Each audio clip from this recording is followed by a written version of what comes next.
The story begins in the 1930s in a village in Norway. We see some children playing, and amidst their games, they spot a saw resting on a block of ice. But there was water all around it. All the children were afraid to go there, but a boy named Thor showed courage and walked over to it and picked up the saw. But on his way back, the ice broke, and he fell into the freezing water. If he had stayed inside for even a little longer, he might have died, but his friends pulled him out just in time. When he went home, he received a heavy scolding. His father explained to him that if he had stayed in the water a bit longer, he would have died, saying, "This must have taught you a lesson that you should never take risks in life. Promise me, you won't do this again." Thor had no answer to this, and he just lay there silently. Time passed, and Thor is now an adult. Professionally, he is an ethnographer. His job is to go to different remote places or islands in the world where no one has been before and gather information about the people living there, where they came from, and what they do. In this work, his girlfriend also supports him. At this time, he is staying on an island in Polynesia where he has become good friends with the people living there. One day, Thor and his girlfriend are sitting with an elderly man. He asks him, "Where did you people come from?" The old man replies that they were brought here by Tiki, the son of the sun god, who is their ancestor. He is the one who brought them to this island. That place is on the other side of the ocean. After this, the old man points toward the east and says, "They came from there." Seeing this, Thor was surprised. The old man then says, "Everything in the world comes from the east, whether it is lightning, the sun, or the wind. Everything is..." After this, the old man takes them into the middle of the jungle where the statue of the Son of God was. That old man felt his ancestors came from South America, just as his ancestors had told him. But if we go by books and historians, these people came from Asia. This very thought forces Thor to wonder what the truth actually is. Time is moving on to 1946, but Thor cannot get the old man's words out of his mind. He has spent 10 years on this research, and the answer is that yes, the words of that old man were true. His ancestors did come from South America.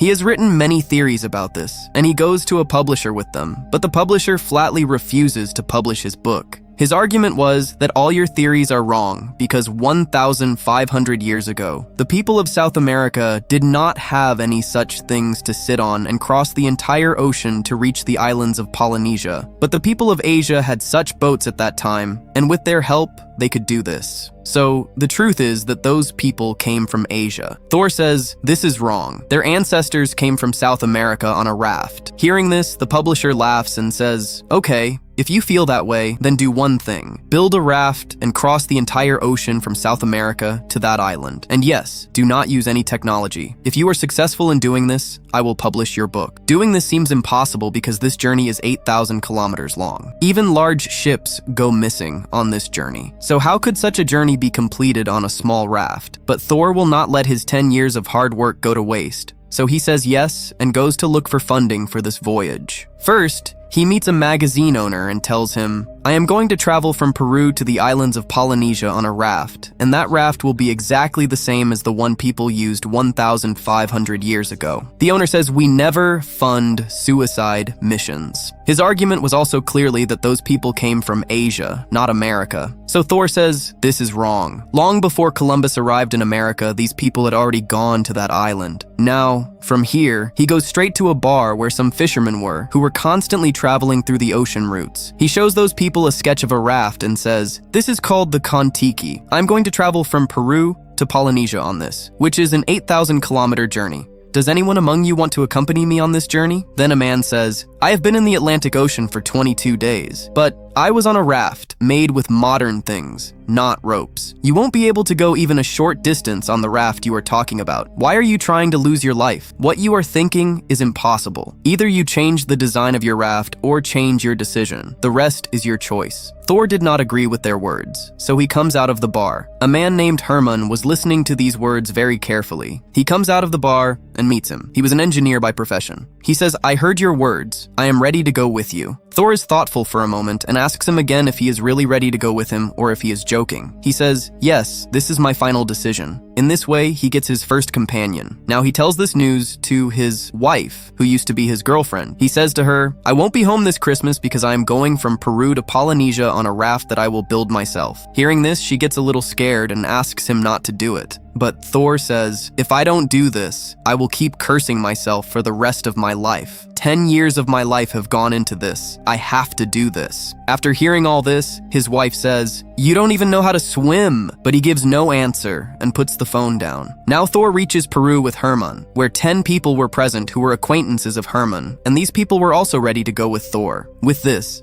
there are 5 people in his team. Now he shows them the structure that was the raft of 1,500 years ago. They have to build this raft the same way without using any technology. Now here, Thor had to do the last job, which was funding. For this, he goes to a wealthy man who used to live in Peru. He tells him, "I want to prove that the people who live on that island are from here, from our country, and not from Asia." Hearing this, the man is surprised, and he bows to Thor's passion and says yes to the funding. Slowly, this news spreads like wildfire that some people are going to travel from Peru to Polynesia on a raft. In this connection, one day an ethnographer comes to meet Thor, who goes to different places and discovers their culture. That man also wants to go with Thor and make a documentary about him, and now he has found another companion. Now their team becomes 6 people. But taking so many people on a small boat is not easy, and along with it, there is also the need for food for so many people. Well, we will get to know later whether these people are able to reach or if their journey will end in the middle. After this, all the people get engaged in building the raft. After months of hard work, they finally build a raft in the same way it was built 1,500 years ago. Before leaving, Thor calls his wife. She gets a little emotional and says that the children have sent a good luck. Thor also understands her situation and says that if I complete this journey, we won't have to struggle anymore, and says goodbye to her for the last time. Now, April 28th, 1947. The day comes when these 6 people are about to leave Peru. But here, the people of the whole city have come to see them off and boost their morale because no one has done such a thing to date, nor has anyone thought of it. So this is quite new for them.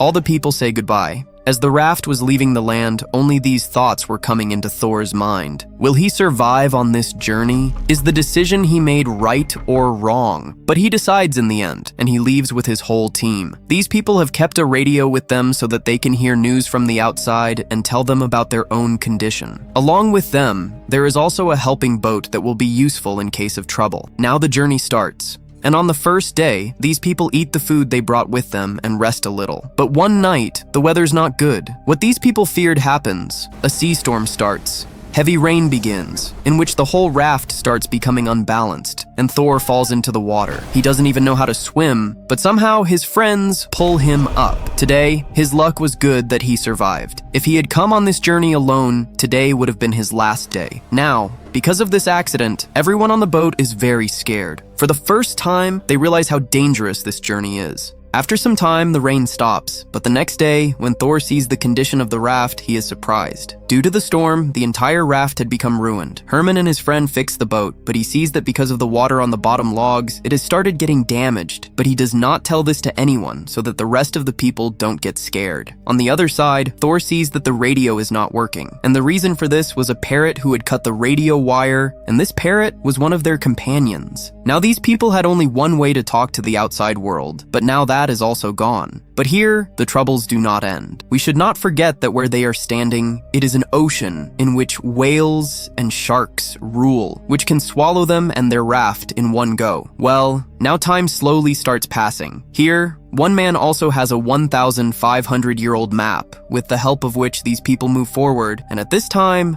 they are on the right path. Now, one day, Herman sees a shark far away, which looked quite huge, but it was far away from these people, so they don't need to fear. But it doesn't happen. And just then, another shark passes from under their raft, due to which Herman gets very scared and goes to hit that shark with a weapon. Thor stops him from doing so, but he doesn't listen and attacks the shark. Now, a rope was tied to that weapon, which was tied to the raft. As the shark goes down, the rope starts getting pulled, due to which the raft also starts going down. All the people standing on top of it are about to fall into the water when the weapon comes out of the shark, and the raft becomes stable once again. Because of this mistake, everyone present on the raft scolds Herman a lot because everyone was going to die today because of him. But Thor stops them from doing so, because doing so will increase enmity on the raft, and they need unity and support right now. He tells everyone to stay calm. Now, in this way, 25 days pass. These people start running short of food, and along with this, their radio has also stopped working. The condition of all the people also starts getting worse, but amidst this,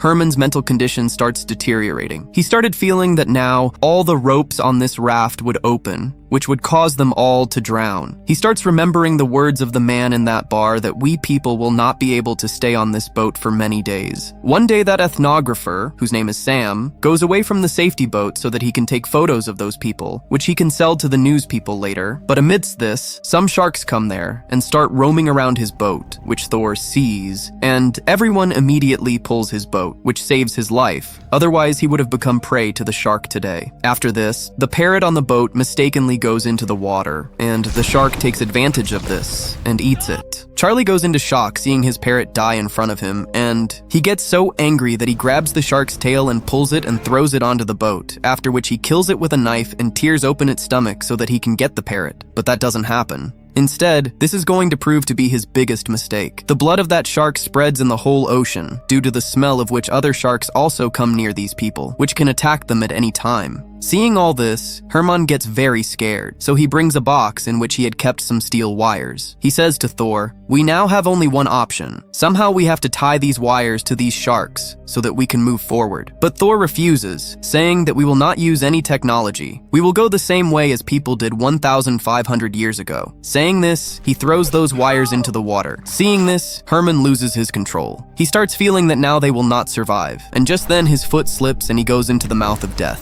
Sharks were roaming all around him like death, but his companions throw a rope and save him. On his return, everyone breathes a sigh of relief. He apologizes to everyone for his mistake and asks everyone to stay together and complete this journey. Slowly, 60 days pass. The atmosphere on the raft had started getting bad. Everyone's mental and physical condition had become very bad, and the biggest problem was that they didn't know which path they were going on. Is this the right path or the wrong one? The man who was showing the way to them didn't know himself where they were, but after 2 days he sees some paths on the map on which he pays attention, and along with it he looks through binoculars and he sees something, and he says to Thor, "We are on the right path. We are near Polynesia." And hearing this, a wave of happiness runs through the whole ship. After 60 days, today there is a little happiness on this raft, which all the people enjoy together, but still, their destination was far away. After this, with the help of the radio, they send a signal to Peru. Their radio is now working fine. They tell everyone that we are still alive and very close to our destination. This news spreads like wildfire. Pictures of Thor and his companions start being put up everywhere. Money starts being received by their family members from the government side. News about them starts being printed in newspapers. On the other side, people are slowly coming close to Polynesia. One night, all the friends were together. Thor says, "We have reached here by following the same star which was followed 1,500 years ago. It feels like we are alone in the whole world. Perhaps nature has accepted us." Today is the day, August 8, 1947. As soon as it is morning, Charlie sees a bird, seeing which all the people are very happy, because this bird is giving a message that there is land somewhere nearby. After 101 days, one day they see an island far away, which is the island of Polynesia, the same island where their journey is about to end. But going there now is not so easy. They face the last biggest difficulty, a very big storm. These people make a calculation. Herman says that out of every 13 waves in the ocean, one is higher than the 12. So they have to keep their raft stopped in the water with the help of an anchor, so that as soon as the 13th wave comes, they can pull that anchor up, with the help of which they can reach the shore quickly. Now those people put the anchor in the water, but on the 10th wave their rope breaks.